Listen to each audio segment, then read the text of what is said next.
이사야서 3장 1절로부터 12절입니다. 이사야서 3장 1절로부터 12절. 이사야서 3장 1절로부터 12절. 우리 한 목소리로 함께 보도록 하겠습니다.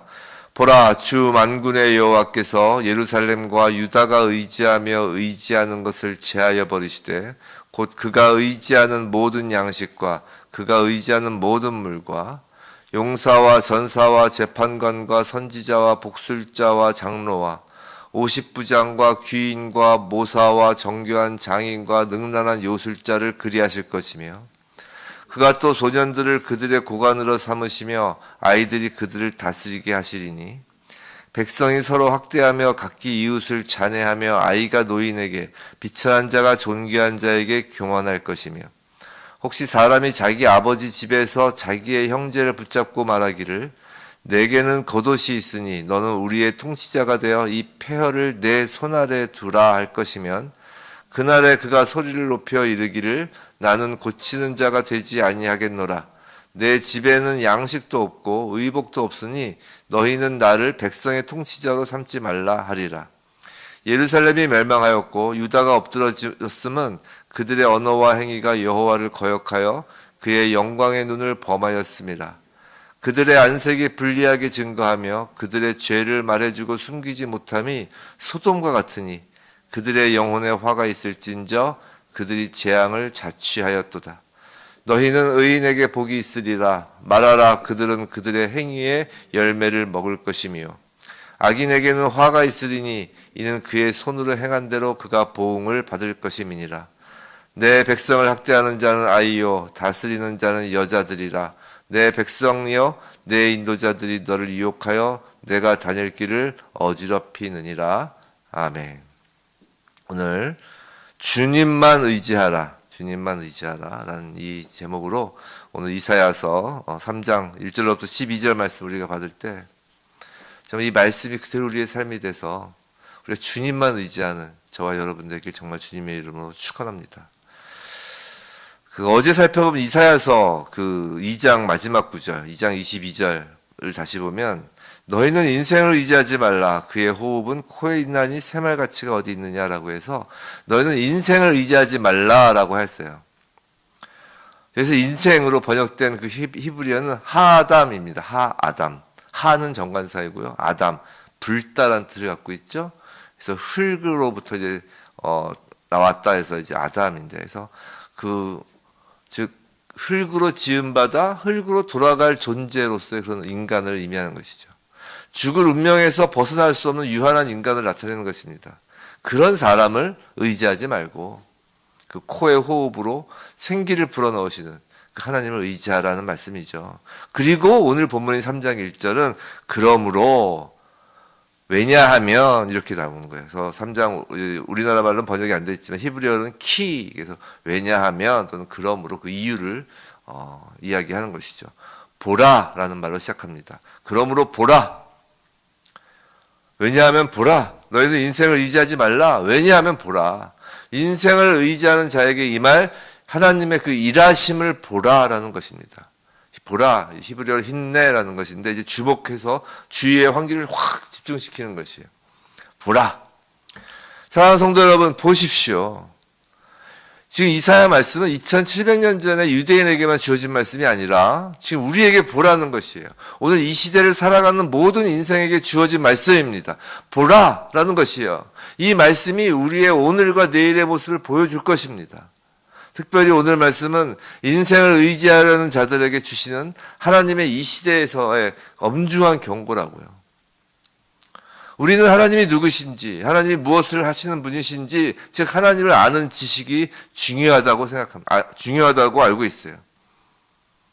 그런데 하나님이 하시는 일은 우리가 우리 삶에서 하나님을 옆으로 치워두고 제일 중요하다고 여기는 것을 하나님은 제하여 버리시는 일을 한다는 것이에요. 그것을 알라라는 것입니다. 그것을 보라는 것이에요.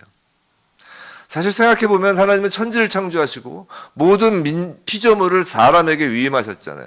사람에게 모든 것을 주시려고 하시는 분입니다. 사랑하는 인생들에게 모든 것을 주시려고 하시는 분이에요. 그러나 때로는 그런 하나님이 우리에게 뭘 주어도 부족할 텐데 있는 것도 제하여 버리신다는 것이에요. 그게 왜일까? 1절을 보면 유다와 예루살렘이 의지하다라는 단어가 3번 나요. 원어에서 3번 나옵니다. 이 3번은 3 완전수예요. 즉 유다와 예루살렘이 하나님 이외에 다른 것을 완전히 의지하고 있다는 것이죠. 그때는 하나님은 그 의지하는 것을 제하여 버리신다는 것입니다. 그것 때문에 하나님을 만나지 못하기 때문이죠. 제하여 버리시는 게 오히려 화가 아니라 복이라는 것이에요. 1절에서는 그 대표적인 것으로 양식과 물을 이제 이야기하죠. 모든 양식과 의지하는 모든 양식과 의지하는 모든 물이라고 합니다. 양식과 물이 우리의 마음을 빼앗아 가면 그것을 제하여 버리신다는 것이에요. 근데 이 양식과 물은 바로 그 광야에서 출애굽한 이스라엘 백성들이 광야에서 늘 불평하면서 하나님으로부터 등을 돌리려고 했던 이유가 바로 그 양식과 물이잖아요. 또한 예수를 마귀가 시험한 그 시험 도구이기도 할 정도로 정말 이것은 사람이 본능적으로 의지하려고 하는 것이라고요. 하지만 그 양식과 물은 사람을 복되게 하지는 못한다는 것이에요. 복이란 피조물이 창조주의 그 창조 목적과 기능이 그 피조물에게 그대로 작용되는 상태를 의미한다고 말씀드렸죠. 복이란 하늘의 새가 하늘을 나르는 게 복이고 물고기가 바다를 헤엄치는 게 복이라고요. 떡으로 사는 것이 아니라 사람은 하나님의 말씀으로 사는 것이 복임을 아는 것입니다. 그 복임을 아는 사람이, 그 말씀으로 사는 것이 복임을 아는 사람이 바로 사람의 가치, 인생의 가치를 올바로 깨닫는 복 있는 사람이라는 것이죠. 2절 3절에서는 계속해서 하나님이 제거해 버리시겠다는 그 유다와 예루살렘에 의지하는 것들이 이제 나옵니다. 이것이 바로 이 시대의 교회 성도가 의지하는 것들이라고요, 지금. 양식과 물도 그랬잖아요. 그렇잖아요. 또 2절 용사와 전사, 군사력을 말하는 것이죠. 이 시대 군사력을 의지하잖아요. 또 재판관이 나오죠. 재판관으로, 자, 눈에 보이지 않는 권위자인 하나님이 아닌 눈에 보이는 그런 권위자를 의지합니다.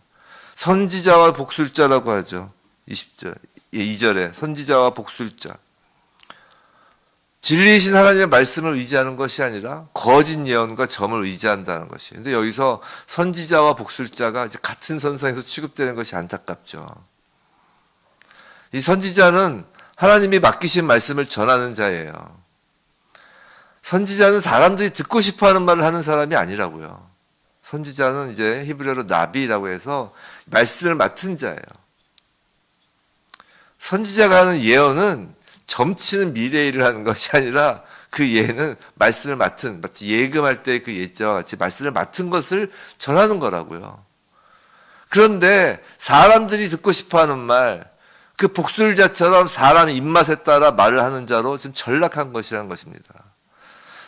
또 장로와 또 3장에서 50부장, 귀인, 모사, 이건 각계각층의 리더들을 이야기하는 것이요. 또 그 정교한 장인과 능란한 요술자는 이제 요새 말로 하면 인기인입니다. 인기인들, 셀럽.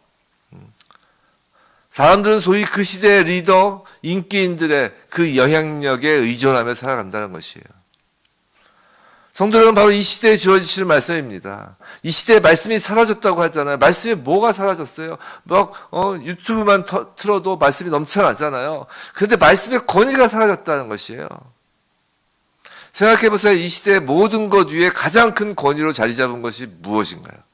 경제예요. 돈이 모든 문을 여는 맞는 키가 되고 있습니다.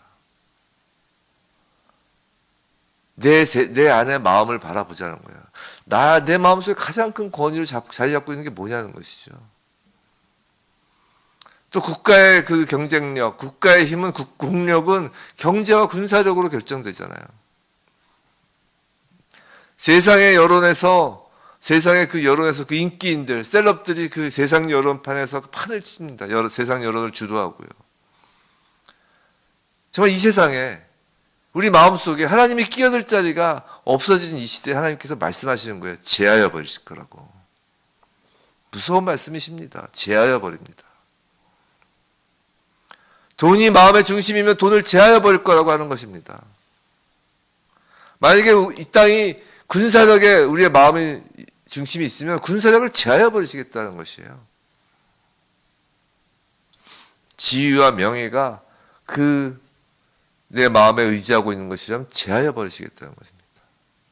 이사야서 말씀은 지금 우리를 두고 하는 말씀이에요. 하나님을 의지하지 않는 인생은 2700년 전 이사야 시대나 지금이나 똑같다는 것이에요. 제하여 버리시잖아요. 유다와 예루살렘이 이방 민족들, 이방 나라들을 의지하고 자신들이 지금 이 시대가 어느 시대라고 그랬어요? 우시야, 요담 이 시대가 제일 부유했던 시대라고 그랬어요. 자신들이 갖고 있던 그 부와 그 군사력 그런 것을 의지하자 하나님이 제하여 버리시잖아요. 포로로 잡혀가게 하신다고요. 노예가 되게 하시버린다고요. 이 시대에 하시는 말씀이라고요. 하나님이 사람이 의지하던 것을 제하여 버리면 이제 뭐가 남냐면 4절 이제 소년이 남아요. 소년. 또 아이가 다스립니다. 그 결과가 뭐예요? 5절이죠. 세상은 혼돈에 빠져요. 백성이 서로 학대하고 각기 이웃을 잔해하고 아이가 노인에게 비천한 자가 존귀한 자에게 교만할 것입니다. 세상은 혼돈에 빠져버리는 것이에요. 우리가 보고 있는 세상이 그렇지 않아요? 요새 뭐 학교 선생님 하는 게 정말 못할 직업이라면서요. 학생들이 학교를 쥐락펴락하잖아요. 권위가 없어졌잖아요. 권위가. 6절, 7절. 근데 그 혼돈을 해결할 사람이 없어요. 6절, 7절. 다 서로 이제 빼는 것입니다. 8절, 9절은 이제 하나님의 심판이 정당하였음을 지금 말씀하고 있는 것이에요. 그래서 8절 보시면 뒤에 보시면 그의 영광의 눈을 범하였음이니라 라고 하잖아요. 지금 예루살렘이 멸망하였고 유다가 없어졌으면 이제 그의 언어와 행위가 여호와를 거역해서 그런 것인데 그의 영광의 눈을 범하였다. 이 영광의 눈을 범하였다는 것은 즉 그들의 그 언어와 행위가 그 불꽃 같은 눈으로 자신들을 바라보시는 하나님을 모독하였다는 것이에요. 그리고 9절 그들의 안색에 불리하게 증거하며란 말은 그들의 안색에 죄로 인한 부끄러움이 완전히 사라져서 너무나 뻔뻔해졌다는 것이죠. 범죄하고 조금의 가책도 가지지 않는다는 것이에요. 그것이 뭐가 같냐면 그 소돔과 같다고 그러죠. 마치 소돔 사람들이 대낮에도 가증한 죄를 아무런 죄책감 없이 자행한 것처럼 말이죠. 근데 오늘의 말씀 결론은 이것입니다. 10절 의인과 11절 악인. 그 가운데 의인과 악인 가운데 너희가 어디에 설 것인지 결정하라는 것이에요. 의인은 자신이 의로운 행위를 해서 의인인 것이 아니라 하나님을 의지하는 자가 의인이라는 것이에요. 반대로 악인은 악한 행위를 해서 악한 악인이 아니라 인생을 의지하는 자를 지금 악인이라고 하는 것입니다. 성도 여러분, 하나님을 의지하는 자가 의인이고 인생을 의지하는 자가 악인이라는 거예요. 원래 하나님이 사람을 창조하시고 그 창세기를 보시면 아시겠지만 사람을 창조하시고 제일 먼저 뭐 하셨어요? 복을 주셨다고요. 원래 사람은 하나님만을 의지하며 하늘의 복으로 이 땅을 다스리도록 지음을 받았다고요. 먹을 양식은 그 다음에 바로 하나님이 전적으로 책임지시고 주셨습니다. 씨와 너에게 먹을 걸 준다고 하셨잖아요. 그런데 하나님과 단절되어 이제 하나님이 아닌 그 인생을 의지하게 되자 그것이 11절 악인에게 임하는 화가 나타나는 것이에요. 우리가 예수를 믿어 하나님의 자녀가 되었다는 것은 바로 그 첫사람인 아담이 잃어버린 하나님의 형상, 주 예수 그리스도의 형상을 새롭게 창조되었다는 것을 의미하잖아요. 우리는 새롭게 창조되었다는 것이에요. 우리는 더 이상 이제 그 첫 아담의 그 죄의 노예 상태가 아니라 그런 죄의 노예 상태가 아니므로 이제는 선택할 수 있다는 것이에요. 우리가 자유의지란 말을 이제 자주 쓰는데 그것은 이제 첫 아담에게 주신 자유의지를 이야기하는데 사실은 첫 아담이 죄를 짓고 난 다음부터는 자유의지라는 게 없는 거예요. 다 망가진 것이지. 이제 예수 그리스도 안에서 새롭게 거듭난 우리만이 자유의지가 있는 거예요. 그러니까 이제 선택을 해야 된다고요. 지금 예수를 믿어 구원에 이르는 그것을 부인하는 게 아니라 우리가 선택을 잘하고 못하고에 따라서 구원받고 구원받지 않고 그게 아니라 하나님이 선택하신 자는, 예수로 인하여 거듭난 자는 이제 선택할 수 있는 새로운 피조물이 되었다고요. 죽은 아담이 아니라, 이제 노예인 것이 아니라, 이제 이 시대에 의인으로 살 것인지 아니면 악인으로 살 것인지를 선택해야 한다는 것이에요. 지금 유다와 예루살렘, 그 하나님의 백성들에게 선택의 여지를 선택하라고 지금 하시는 거잖아요. 마찬가지라고요. 우리에게도 선택하라고 하시는 거예요. 하나님을 의지하며 하나님의 말씀 안에서 하나님의 선하심으로 인도될 것인지 아니면 인생이라는 그 세상을 의지하며 살 것인지 선택해야 한다는 것이에요. 근데 쉽지 않아요. 솔직히가 쉽지 않습니다. 강대상에서 이런 이야기를 하면 강대상이니까 그런 이야기를 하지, 목사니까 그런 얘기를 하지. 인생 쉽지 않습니다. 솔직히 하루를 사는 것조차 힘에 겹습니다. 그런데 하루를 사는 것도 힘에 겨운데 선택까지 하라고 하니 너무 버거울 수 있는 것이죠. 그것도 의인이냐 악인이냐 그 어마무시한 걸 앞에 두고 선택하라고 하니, 그래서 정말 그것이 어렵기 때문에 그것을 아시고 예수께서 오신 거라고요. 누구보다 잘 아셔서 예수님이 오신 거라고요. 성도 여러분, 예수 그리스도를 기억하시는 인생 되시기 바랍니다. 예수님을 생각하고 예수님께 우리 삶의 모든 질고를 내어 맡기시기 바랍니다. 약할 때 강함 되시는 분은 오직 우리 주님이신 예수 그리스도이십니다. 성도 여러분, 믿음이 뭐예요? 믿음은 의탁하는 거예요. 의지하는 거. 날마다 매 순간 어떤 상황과 처지에서도 하나님의 아들 예수 그리스도를 우리의 주님이라고 고백하는 것이 바로 의인의 행위인 것입니다. 우리 하루를 정말 살아가는 것이 힘들잖아요. 그런데 그때 예수 그리스도, 맞아, 예수 그리스도가 나의 주님이시지. 예수 그리스도가 정말 모든 멍해진 자들 나에게 오라고 그랬지. 무거운 짐자들 나에게 오라고 그랬지. 그 예수 그리스도에게 지금 나에게 있는 모든 문제를 의탁하는 것입니다. 뭐 의탁한다고 해서 우리가 이 땅의 삶을 살아가지 않진 않죠. 근데 우리의 마음의 중심에 내가 이것을 해결할 수 있는, 내가 해결자라는 생각을 갖느냐, 아니면 이건 주님 손에 달린 것이냐, 그것을 어떤 마음을 먹느냐에 따라, 그 어떤 것을 선택하느냐에 따라 의인의 복이냐 악인의 보응이냐로 나뉘는 것입니다. 사랑하는 성도 여러분, 부디 정말 오늘 하루 매 순간 불안하고 두려움이 엄습하는 순간, 또는 낙심되고 포기하고 싶어지는 순간,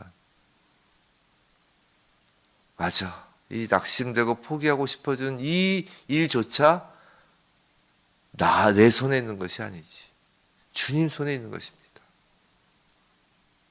정말 전적으로 주님만을 의뢰하고 신뢰하는 것입니다. 그런 힘든 순간마다, 이 땅에서 삶의 순간순간마다 하나님의 아들 예수 그리스도가 나의 주님이심을 고백하며 정말 오직 예수 그리스도에게만 의지함으로 우리는 이 땅에서 의인의 복을 누릴 수 있습니다. 그렇게 의인의 복을 이 땅에서부터 누리는 우리 모두이길 주님의 이름으로 축원합니다.